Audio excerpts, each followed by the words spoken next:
guys, well, we're back at the blind here.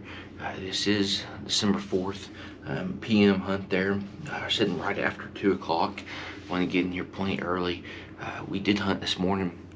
We had solid movement until 7:30, and then from then on up till 10, I mean, it was pretty much just dead. And we decided we got out and went and did a couple projects there, and took a little nap, and then came right back in here to hunt this afternoon right at 2 o'clock there. So the trail cameras have been absolutely dead. You know, it's a little bit warmer, but this time of year, up till, you know, at 3:30, everything seems like it's pretty slow, and then evening time picks up around these food sources there. So we've had the wind transition from the south to southwest to actually west to northwest. So we're really going to put the ozonics to the test, but there should be a lot of action back out into the fields here, and then back up north of us. So I feel pretty confident in regards we should be a-okay wind wise. You know, we're in the blind, got the windows closed, and again we'll have the ozonics running, and just kind of see what happens here this evening, kind of go from there. But we do have one pretty good sized 10 point that we're looking for right now. He was in here, I believe, December 1st. He's kind of been off and on throughout the year, but he's been a pretty reliable even daylight movement deer. So we'll keep our fingers crossed, see what happens. And you know, we did get to see some secondary rut activity there this morning, so you just don't know what's going to move through here.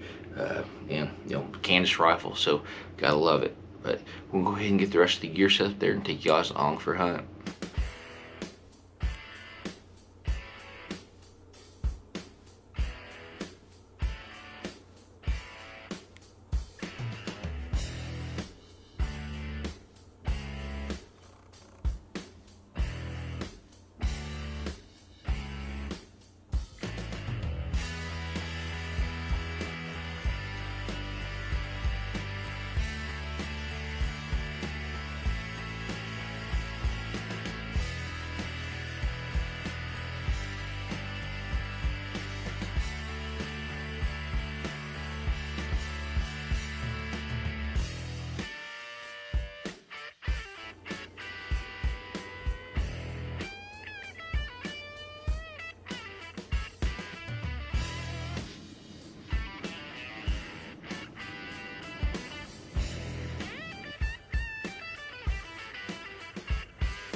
Grant.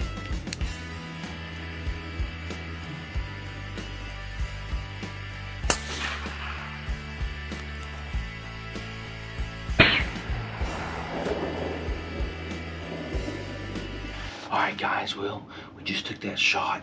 That was one hectic deal. There was 4 or 5 does that flew through this area, and I was wondering, and we still got more deer back up in here, moving in and out this Tinksville Harbor food plot. But I was wondering what was going on. I thought maybe one of the neighbors had pushed those deer, because I mean, they were flying through here. But as I looked back, there was a smaller buck in there. It looked like he was dogging those does, jumped the fence, followed him right on there. And I looked back and I saw another body back in there. And sure enough, there was a little bit bigger buck. And then right behind him was the big 10 that we just took a shot at there. So I've got to get this video cranking for us to see exactly where we hit that deer. I'm almost positive I heard him pile up in here, but we're gonna keep our fingers crossed and just kind of see how the rest of this plays out there. So we'll take you guys along for the rest of it.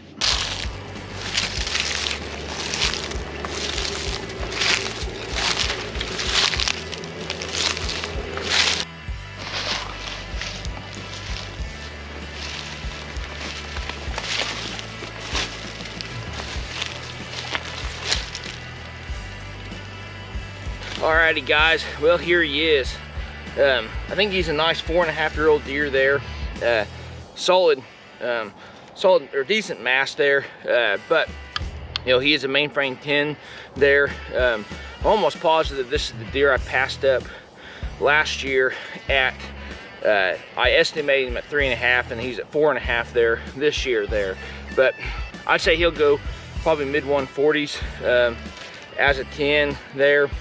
And he may be a 5.5-year-old deer, but you know, just based off the looks of him, I think he probably is only 4.5. But we do have quite a bit of history with this deer, so really glad, you know, we got the opportunity to hunt this deer there. I would have loved to have harvested him with the archery gear, but we got done with the 308 there, and gonna have a lot of great meat there for the freezer.